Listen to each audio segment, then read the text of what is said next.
Boa tarde a todos. Obrigada pelo convite. Obrigada, eterno presidente Fernando Henrique, ao Caio, a Maria Silva, de ter essa oportunidade única e eu acho que conhecimento a gente busca a vida inteira, né? E eu não posso falar de legado sem fazer uma linha do tempo da minha vida dentro do esporte. A minha vida começou na brincadeira, na ludicidade, na paixão pelo esporte, na escola, no clube, e depois se transforma como a minha profissão. E eu, depois que deixei as quadras, pensando já em deixar as quadras, há 14 anos atrás, eu comecei a pensar, além de estar aposentada, né, o que eu gostaria de fazer da minha vida, assim, o que eu queria retribuir para o esporte. E logo veio o sonho, o desejo de criar um instituto. E quando eu comecei a pensar nesse instituto, eu comecei a fazer algumas perguntas, né? Eu comecei a me perguntar assim, o que o esporte foi importante na minha vida? Além de jogar 22 anos pela seleção brasileira, conhecer o mundo inteiro, defender o meu país, viver profissionalmente dele, eu comecei a perceber que ele foi muito mais que isso. Ele agregou valores para a minha vida que eu vou carregar para a vida inteira. E quando eu pensei em desenvolver um trabalho dentro da instituição, veio logo na minha cabeça quantas meninas que não participaram da minha vida, na minha carreira esportiva, que começaram no esporte e acabaram indo fazer outra coisa. Não tiveram o privilégio que eu tive de disputar a Olimpíada, né, de ser medalhista olímpica, de ser campeã mundial e de ser medalhista pan-americana. E eu falei, bom, eu acho que é isso que eu quero, porque eu não posso ser tão elitista e excludente de criar algo que poucos tiveram oportunidade de seguir carreira, né? Eu queria algo que desse oportunidade para todo mundo. E aí nasce o Instituto Passe de Mágica, que a gente, próximo ano, completa 10 anos, e a gente passou a desenvolver um trabalho voltado ao desenvolvimento humano e ligado, assim, a gente trabalha as luzes dos 4 pilares da educação, porque eu acho que o esporte foi isso que ele me deixou, né? Foi isso que eu aprendi com ele. E aí, assim, vocês podem me perguntar, né? Você não está preocupada com medalhas, né? Você está cuspindo no prato que você comeu? Não, muito pelo contrário. Assim, a partir de 2011, nós recebemos um convite, o Instituto recebe um convite para assumir um projeto também de gestão, da gestão administrativa e financeira de um projeto voltado aos atletas que estariam na Olimpíada de 2016. E foi um desafio incrível, porque dentro da instituição a gente acaba trabalhando com essa preocupação com o desenvolvimento humano e estamos agregando agora esse trabalho voltado ao que eu sempre fiz, né? O trabalho que eu desenvolvi como atleta profissional. Mas eu faço uma pergunta que é algo que eu gosto de fazer sempre que eu estou falando de legado. Quem aqui já participou de uma Olimpíada? Não vale escolar. Mas participou correndo? Atuando.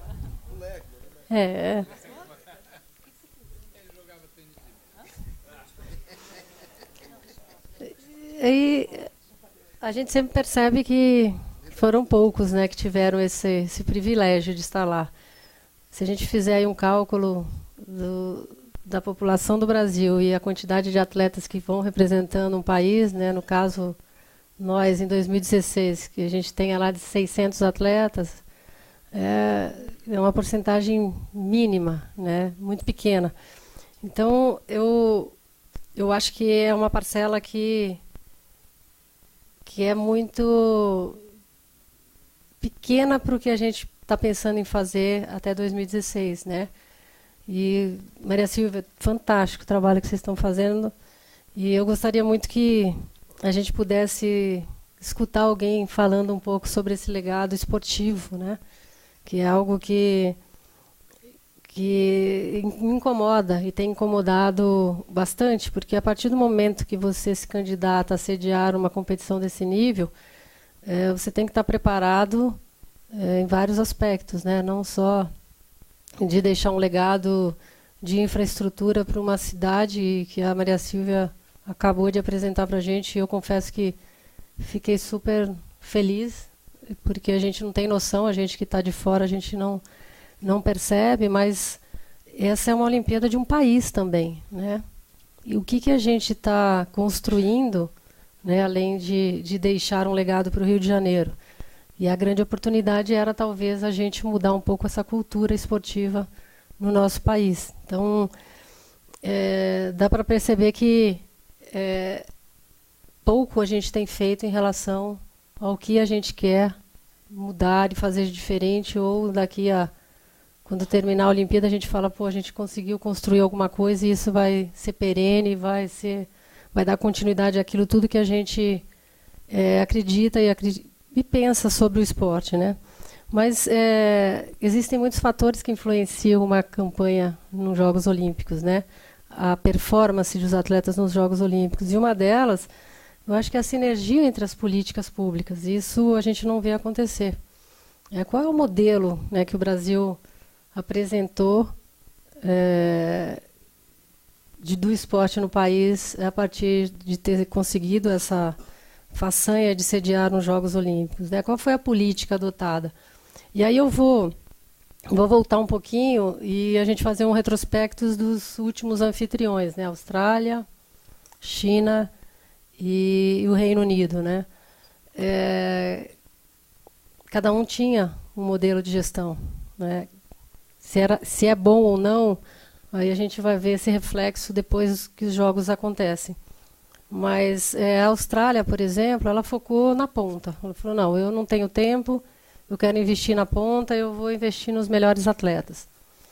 A China já utilizou a base, né, do esporte, a população mesmo, e fez da base ela inspirou o alto rendimento. Então a quantidade de pessoas que faziam esporte na China, de crianças fazendo esporte na China, fez com que abastecesse essa cadeia produtiva olímpica, né?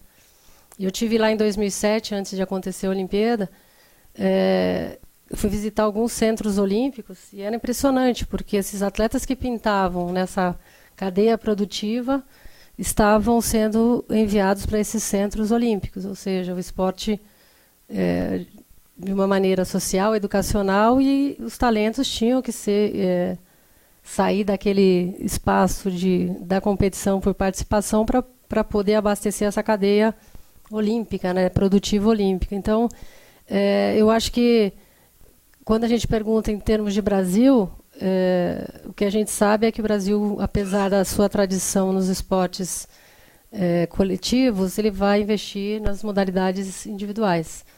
Então, nos dois últimos ciclos olímpicos, nós tivemos um investimento de Atenas para a China, foi um investimento de 695 milhões para o esporte de alto rendimento.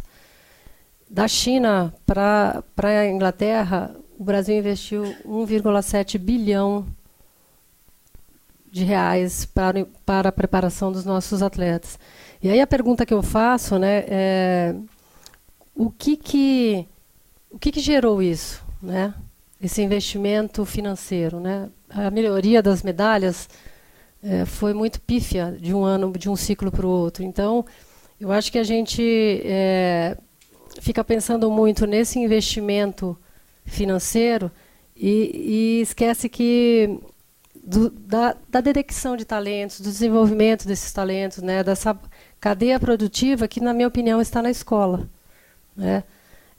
A escola ainda fica à margem desse trabalho com o esporte, né? Não existe uma junção de esporte e escola. Se tem uma ideia de que o esporte dentro da escola vai ser para a competição, vai ser para os melhores, né? A gente ainda fica com aquela tradição dos joguinhos de 30, 40 anos atrás. A gente não faz com que as crianças experimentem todos os tipos de modalidades dentro da escola. a gente convive hoje com uma outra geração, a geração que não quer mais saber de fazer esportes, né? Então, cada vez mais nós estamos tendo dificuldade de seduzir a criança para fazer esporte no nosso país. E a gente acaba perdendo aí uma grande chance, né, de sediar uma competição como os Jogos Olímpicos, da gente construir esse legado, que é o legado de dar oportunidade para todo mundo, de todo mundo fazendo esporte, de todo mundo. Porque é isso, né? O esporte que a gente vê é aquele que a gente vê na TV, ganhando medalha, com salários astronômicos, mas a gente não consegue enxergar a importância que o esporte tem na formação da criançada, né? E eu falo de carteirinha, porque o esporte na minha vida foi muito importante. Hoje eu sei, a gente aprende a conhecer o outro, né? Você aprende a se autoconhecer, você aprende logo cedo a conviver em grupo, hierarquia, as nuances da vitória e a derrota.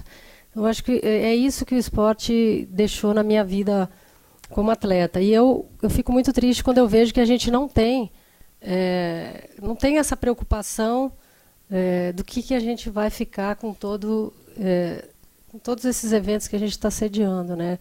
E a grande preocupação sempre está nas instalações. A gente esquece um pouco, principalmente, dessa base e do atleta que vai estar na Olimpíada. Em 2008, nós nos juntamos, atletas e ex-atletas, a maioria ex-atletas, e montamos e idealizamos uma instituição que se chamava Atletas pela Cidadania. E atualmente esse Atletas pela Cidadania se tornou Atletas pelo Brasil. E lá atrás o nosso foco não era muito o esporte, né? Nós temos 50 associados. O primeiro presidente foi o Raí. Ele ficou 4 anos, agora a nova presidente é a Ana Moser. E na nossa cabeça nós queríamos ser uma entidade política sem ser políticos, né? Porque a gente achava que tudo que nós vivenciamos com o esporte, a gente podia batalhar para ter um esporte melhor no país. E por incrível que pareça, todo mundo que chegou ao alto rendimento, a maioria, né, hoje criou o seu instituto, mas esse instituto tem um foco social.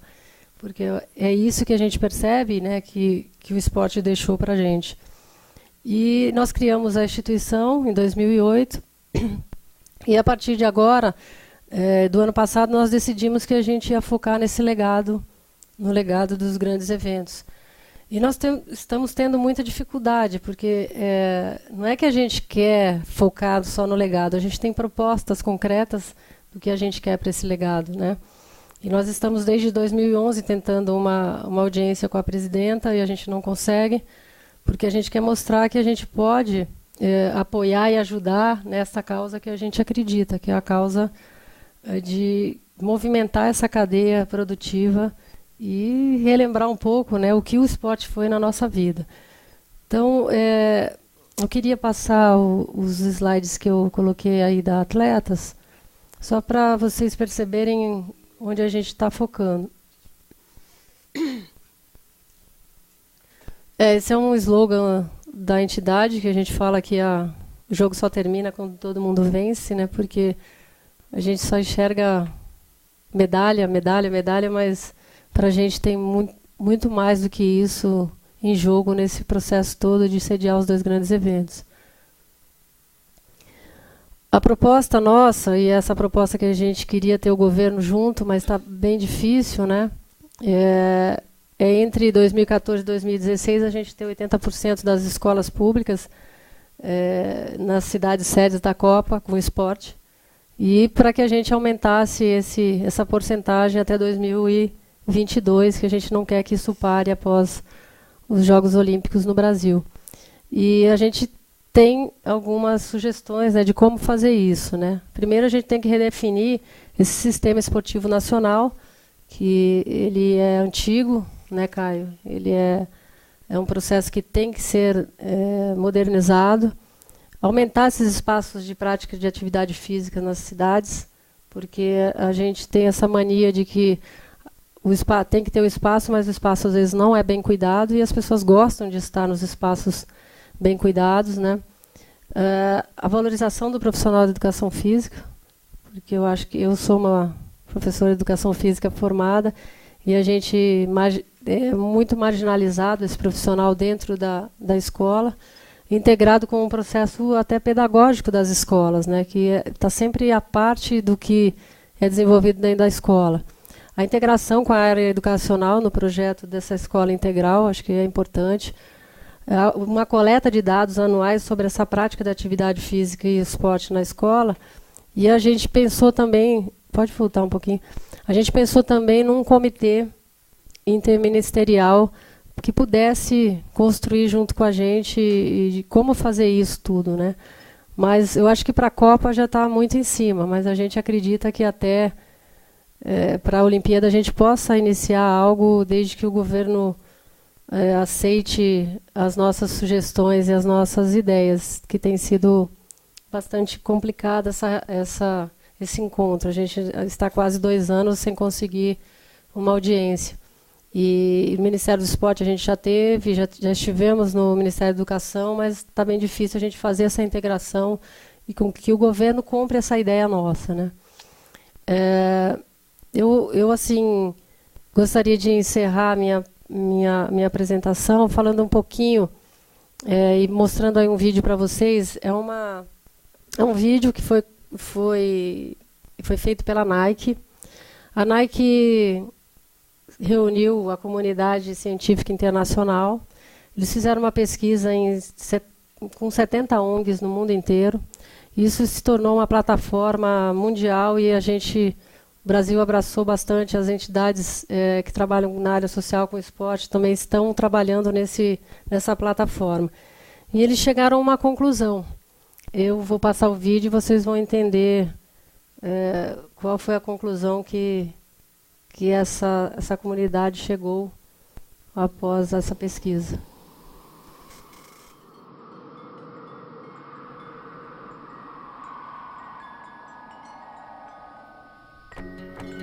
I probably would make a time machine.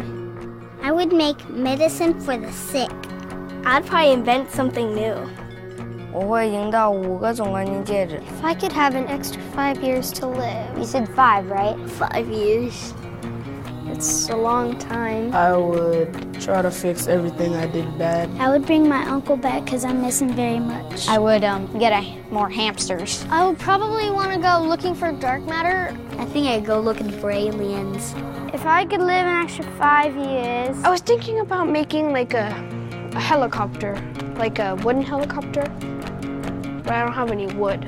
I want to go check out the moon sometime. I'd probably teach my sister not to hate tuna. I would try and invent a machine that lets you run at light speed. If I had 5 more extra years to live. I would be the boss of all the chipmunks.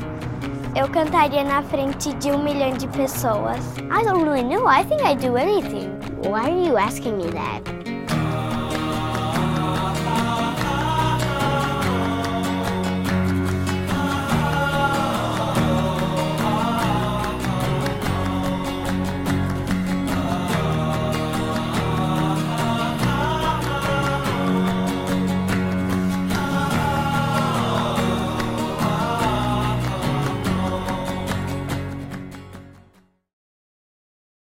A epidemia da inatividade física, e eu acho que esse é um grande motivo para a gente repensar qual é o legado que a gente quer para o Brasil depois desses grandes eventos. Obrigada.